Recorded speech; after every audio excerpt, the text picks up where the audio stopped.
जब पूरा भारत अंग्रेजों के खिलाफ खड़ा हो चुका था, जब महात्मा गांधी के नेतृत्व में पूरा देश अहिंसा के रास्ते पर चल रहा था, तब अल्मोड़ा की पहाड़ियों में कुछ अलग ही पक रहा था। अल्मोड़ा के कुछ ऐसे छात्र थे जिनके दिलों में सिर्फ आजादी नहीं बल्कि कुछ कर दिखाने की आग जल रही थी। ये कोई आम आग नहीं थी, ये वो जुनून था जिसके लिए वो कुछ भी करने के लिए तैयार थे। और तब इन्हीं नवयुवकों ने मिलकर उस वक्त एक ऐसा गुप्त संगठन बनाया जिसमें शामिल होने के लिए खून से हस्ताक्षर करने पड़ते थे। ये वही संगठन था जो अंग्रेजों को देश से निकालने की योजनाएं बनाते थे, रात के अंधेरे में काम करते थे और ऐसे काम कर जाते थे जिनसे अंग्रेजी हुकूमत तक हिल जाती थी। जहां बड़े बड़े क्रांतिकारी पकड़े जा रहे थे, वहीं ये नवयुवक पुलिस की आंखों में धूल झोंक कर ब्रिटिश झंडा उतार कर तिरंगा फहरा देते थे। ना कोई डर, ना कोई पहचान, बस एक मिशन, आजादी। लेकिन कौन सा था ये संगठन? कैसे ये संगठन काम करता था? इस संगठन में शामिल होने के लिए क्यों खून से हस्ताक्षर करना पड़ता था?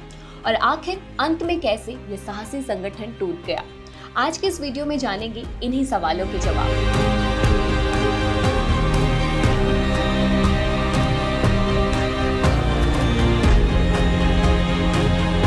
उत्तराखंड के अल्मोड़ा की खूबसूरत वादियों में सन 1939 में अंग्रेजी शासन के खिलाफ आवाज उठाने के लिए वीर बालक समाज की नींव रखी गई थी। उस वक्त यहाँ के कुछ जागरूक और देशभक्त नवयुवक विद्यार्थियों ने मिलकर यह संगठन बनाया था। ये सिर्फ एक साधारण समूह नहीं था, बल्कि युवाओं के अंदर आजादी की भावना जगाने वाला एक मजबूत प्रयास था। इस संगठन की स्थापना हरीश चंद्र जोशी ने की थी। उस वक्त अल्मोड़ा में नवयुवक गांधी जी का सम्मान करते तो थे, लेकिन उनका मानना था कि अन्याय को सहना भी एक अपराध है। इसलिए उन्होंने आजादी के लिए महात्मा गांधी से हटकर एक अलग रास्ता चुना, जिसका नाम था वीर बालक समाज संगठन। उस वक्त राष्ट्रीय आंदोलन के दौरान अंग्रेजी शासन भारत के लोगों का आर्थिक, सामाजिक और राजनीतिक रूप से शोषण कर रहा था। लोगों के अधिकारों को जबरदस्ती छीना जा रहा था। शुरुआत में इस संगठन को पुलिस और प्रशासन की नजरों से बचाने के लिए एक साधारण क्लब के रूप में चलाया जाता था, जिसमें कविता पाठ, वाद विवाद और भाषण जैसी प्रतियोगिताएं होती थी। और हर रविवार को एक बैठक होती थी जिससे अंग्रेजों को लगता था कि छात्र अपना कार्यक्रम कर रहे हैं। लेकिन किसी को नहीं पता था कि इस बैठक में ये छात्र एकदम गुप्त तरीके से अंग्रेजों के खिलाफ योजनाएं बना रहे थे। इस दौरान संगठन से जुड़े नवयुवक आजादी के आंदोलन पर भी चर्चा करते थे। देखते ही देखते लोगों की मदद से इन छात्रों को अच्छी शिक्षा के लिए अच्छी किताबें मिलने लगी, जिससे वो ज्ञान ले सके। इस दौरान संस्था ने एक नाटक करने का फैसला भी किया और हरीश चंद्र जोशी द्वारा लिखा नाटक नीच चुना गया। इसमें संगीत का काम प्रसिद्ध ध्रुपद गायक चंद्रशेखर पंत ने संभाला। उन्हीं के सहयोग से रैमजे हाई स्कूल का हॉल भी मिल गया, जो लेना उस वक्त आसान नहीं था। नाटक का सफल मंचन हुआ और लोगों ने इसे काफी पसंद किया। हालांकि इस नाटक में राष्ट्रीय भावना ज्यादा नहीं दिखाई गई, लेकिन इस नाटक से युवाओं को काफी प्रेरणा मिली। अब धीरे धीरे ये संगठन लोगों को काफी पसंद आ रहा था और संगठन के सदस्य भी अपनी योजना के हिसाब से कामयाबी हासिल कर रहे थे। बाद में इसी संगठन के अंदर एक गुप्त संगठन भी बनाया गया, जिसका मुख्य उद्देश्य था हथियारों के जरिए अंग्रेजों को देश से बाहर निकालना। अब कैसे इस गुप्त संगठन ने अपनी योजनाओं से अंग्रेजों को चकमा दे दिया, ये जानने से पहले गुप्त संगठन बना कैसे, ये जान लेते हैं। गुप्त संगठन वीर बालक समाज से थोड़ा हटके और काफी हिम्मत वाला संगठन था। इसका सिर्फ एक ही लक्ष्य था, किसी भी हाल में अंग्रेजों को देश से बाहर निकालना। इस संगठन में शामिल होने के लिए किसी को भी नहीं चुन सकते थे। इसमें शामिल होने के लिए ऐसे युवाओं को चुना जाता था जो देश के लिए कुछ भी करने को तैयार हो। अब इसका उद्देश्य पहले से कई ज्यादा सख्त और स्पष्ट था। अंग्रेजी शासन को सिर्फ विरोध से नहीं बल्कि सशस्त्र संघर्ष के जरिए देश से बाहर निकालना। इस गुप्त संगठन को बनाने के लिए कुछ जोशीले और क्रांतिकारी सोच वाले युवाओं ने आपस में गहराई से चर्चा की। उन्होंने बहुत सोच समझकर अपने ही संगठन के ऐसे युवाओं को चुना जो देश के लिए किसी भी तरह का खतरा उठाने को तैयार हो। ऐसे लोग जिनके अंदर देश के प्रति अटूट विश्वास हो और जो शारीरिक और मानसिक कठिनाइयों को भी सह सके। इस संगठन में शामिल होने के लिए एक खास शर्त भी रखी गई कि हर नए सदस्य को एक शपथ पत्र पर अपने खून से हस्ताक्षर करने होते थे। ये सिर्फ एक औपचारिकता नहीं बल्कि देश के लिए पूरी तरह समर्पित होने का प्रतीक माना जाता था। इस तरह वीर बालक समाज के अंदर ही एक बेहद साहसी और क्रांतिकारी संगठन का जन्म हुआ, जिसने आजादी की लड़ाई को और तेज करने के लिए अपने स्तर पर योजनाएं बनानी शुरू कर दी। इस गुप्त संस्थान के सभापति भुवन चंद्र जोशी थे, सचिव देवी दत्त जोशी थे, संरक्षकों में रमेश चंद्र पंत और चंद्रशेखर पंत शामिल थे और कुल 8 से 9 सदस्य इस संगठन में शामिल थे, जिनमें हरीश चंद्र पंत, सुरेंद्र तिवारी, मोहन उप्रेती, गणेश दत्त जोशी, हरीश चंद्र जोशी, भुवन चंद्र जोशी, रेवाधर जोशी और अयोध्या प्रसाद अग्रवाल शामिल थे। इस गुप्त संगठन ने सबसे पहले लोगों में जागरूकता फैलाने की योजना बनाई।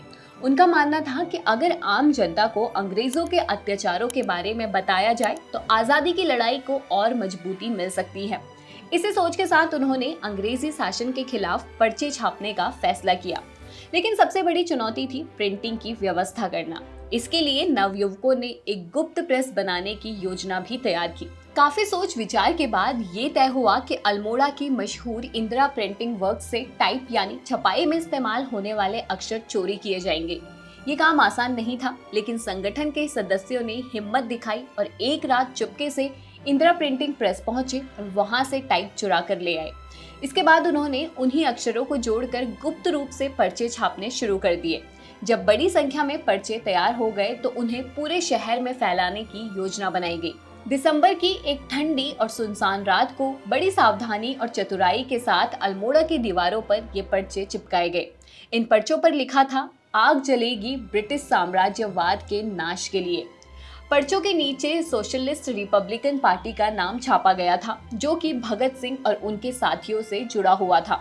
इस नाम का इस्तेमाल जानबूझकर किया गया ताकि लोगों के अंदर क्रांतिकारी जोश पैदा हो और अंग्रेजों को ये लगे कि यहाँ कोई बड़ा और संगठित आंदोलन सक्रिय है। हालांकि असलियत कुछ और थी। ये पूरा काम वीर बालक समाज के उसी गुप्त समूह द्वारा किया जा रहा था। उन्होंने अपनी पहचान छुपाने के लिए ये रणनीति अपनाई ताकि पुलिस का शक उन पर ना जाए और वे बिना पकड़े अपने मिशन को आगे बढ़ा सके। दीवारों पर पर्चे लगने के बाद अगली सुबह जैसे ही सूरज निकला और लोगों की नजरें दीवारों पर चिपके पर्चों पर पड़ी, पूरे शहर में हड़कंप मच गया। हर तरफ यही चर्चा होने लगी कि आखिर ये काम किसने किया। हालात ऐसे हो गए कि सरकारी कर्मचारियों को तुरंत इन पर्चों को हटाने के काम में लगा दिया गया। इस घटना की खबर कई अखबारों तक पहुंची, जिससे अंग्रेजी प्रशासन भी परेशान हो उठा। लेकिन ये गुप्त संगठन हार मानने वालों में से नहीं था। शहर में पुलिस की गतिविधियां तेज हो गई थी, निगरानी बढ़ा दी गई थी। फिर भी संगठन ने एक और बड़ा जोखिम उठाने का फैसला किया और रैमजे इंटर कॉलेज की लैब से बम बनाने से जुड़ा सामान चुपके से निकाल लिया। इसके बाद उन्होंने एक और साहसी योजना बनाई और गुप्त रूप से सरकारी इमारतों पर लगे अंग्रेजों के झंडे उतारकर वहां तिरंगा फहरा दिया। ये अपने आप में बेहद हिम्मत और गर्व का काम था। इस अभियान में थाना अल्मोड़ा और राजकीय इंटर कॉलेज जैसी महत्वपूर्ण इमारतें भी शामिल थी। ये पूरी घटना 31 जनवरी 1942 को हुई, जिसने अंग्रेजी शासन को अंदर तक हिलाकर रख दिया। अगली सुबह जब लोगों ने सरकारी इमारतों पर तिरंगा लहराते देखा तो उनके मन में एक नया विश्वास जागा कि अब आजादी दूर नहीं है और कोई बड़ी ताकत अंग्रेजों की हुकूमत को खत्म करने वाली है। इसके बाद इस गुप्त संगठन ने और बड़े कदम उठाने की योजना बनाई, जैसे सरकारी खजाना लूटना और हथियार जुटाना। लेकिन इसी बीच पुलिस भी पूरी तरह सक्रिय हो चुकी थी। गुप्तचर बुलाए गए, खासकर नवयुवकों पर कड़ी नजर रखी जाने लगी। हालात यहाँ तक पहुँच गए कि वीर बालक समाज के सदस्यों के परिवारों को भी डराया धमकाया जाने लगा। संगठन की हर गतिविधि पर नजर रखी जा रही थी, यहाँ तक कि उनकी रविवार की बैठकों में भी गुप्तचर मौजूद रहने लगे। स्थिति को गंभीर होते देख गुप्त संगठन ने कुछ समय के लिए अपनी गतिविधियों को रोकने का फैसला किया। कुछ समय तक अपनी गतिविधियों को रोकने के बाद संगठन ने देश के अन्य क्रांतिकारियों से संपर्क करने और अपनी योजना को और मजबूत बनाने की सोची। लेकिन इसके सामने सबसे बड़ी समस्या थी पैसों की। ऐसे में एक बेहद बड़ा और त्यागपूर्ण फैसला लिया गया। संगठन में मौजूद नवयुवकों ने तय किया कि वो अपने ही घरों से सोना चुराएंगे, उसे बेचेंगे और उसी पैसे से अपने मिशन को आगे बढ़ाएंगे। योजना साफ थी कि कुछ सदस्य अल्मोड़ा से बाहर जाएंगे और क्रांतिकारियों से मिलेंगे, और जो अल्मोड़ा में रह जाएंगे उन्हें हर सरकारी हलचल पर नजर रखनी होगी, हर छोटी बड़ी जानकारी जुटानी होगी और उसे अपने साथियों तक पहुंचानी होगी। ये सिर्फ एक योजना नहीं थी, ये एक ऐसा मोड़ था जहां से इन नवयुवकों की जिंदगी हमेशा के लिए बदलने वाली थी। जब वो अल्मोड़ा से निकले तो उनके मन में सिर्फ एक ही लक्ष्य था, देश के बड़े क्रांतिकारियों तक पहुंचना और आजादी की लड़ाई में खुद को शामिल करना। इसी उम्मीद के साथ वे लखनऊ पहुंचे और यहाँ क्रांतिकारियों की तलाश शुरू कर दी। क्रांतिकारियों की खोज करते करते ये दल कानपुर पहुंचा, जहां उनकी मुलाकात क्रांतिकारी श्री निगम से हुई। श्री निगम ने कुछ दिन तक उनसे बातचीत की और उन्हें समझाया। उन्होंने कुछ ऐसी बातें कही जिसने इन युवाओं की दिशा ही बदल दी। उन्होंने समझाया कि बिना सही ज्ञान और समझ के इस तरह के खतरनाक कामों में सफलता मिलना बहुत मुश्किल है। उन्होंने सलाह दी कि वो सब बचे हुए पैसों से अच्छी किताबें खरीदें, ज्ञान लें और खुद को और आगे के लिए तैयार करें। इन युवाओं ने उनकी बात मानी, किताबें खरीदी और वापस अल्मोड़ा लौट आए। अब देश में अगस्त क्रांति की चिंगारी तेजी से बढ़ रही थी। अंग्रेजी हुकूमत ने पूरे देश में दमन तेज कर दिया। बड़े बड़े नेता गिरफ्तार कर दिए गए और माहौल पूरी तरह बदल गया। ऐसे समय में संगठन के सदस्य गणेश दत्त जोशी, जिन पर पहले से ही शक था, एक घटना के बाद गिरफ्तार कर लिए गए और उन्हें लंबी सजा सुनाई गई। हरीश पंत और अयोध्या प्रसाद अग्रवाल भी पकड़े गए। उन्हें राष्ट्रीय आंदोलन में भाग लेने के कारण बंदी बना लिया गया।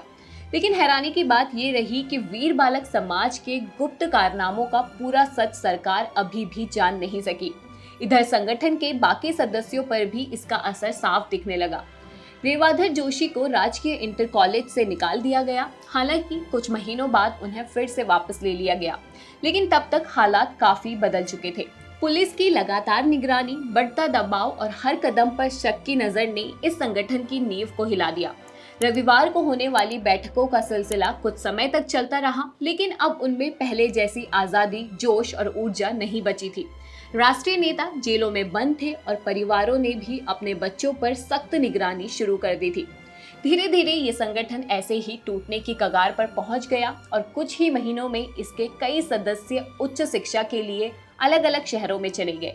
इस तरह वीर बालक समाज, जिसने अल्मोड़ा और कुमाऊं में जागरूकता की एक नई लहर पैदा की थी और अपने छोटे छोटे लेकिन साहसी कदमों से अंग्रेजी हुकूमत को भी चौंका दिया था, आखिरकार राष्ट्रीय आंदोलन में अपना महत्वपूर्ण योगदान देकर इतिहास के पन्नों में एक प्रेरणादायक कहानी बनकर ही रह गया।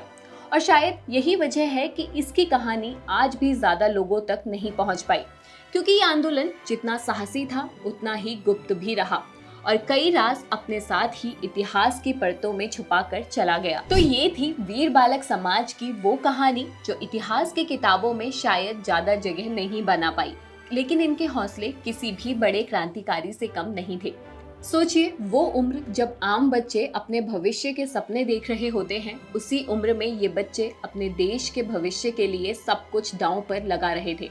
न नाम की चाह, न पहचान की उम्मीद, बस एक ही लक्ष्य, आजादी। इनकी कहानी हमें ये सिखाती है कि बदलाव लाने के लिए उम्र नहीं, हिम्मत चाहिए, और इरादे अगर मजबूत हों तो छोटे छोटे कदम भी इतिहास बना देते हैं।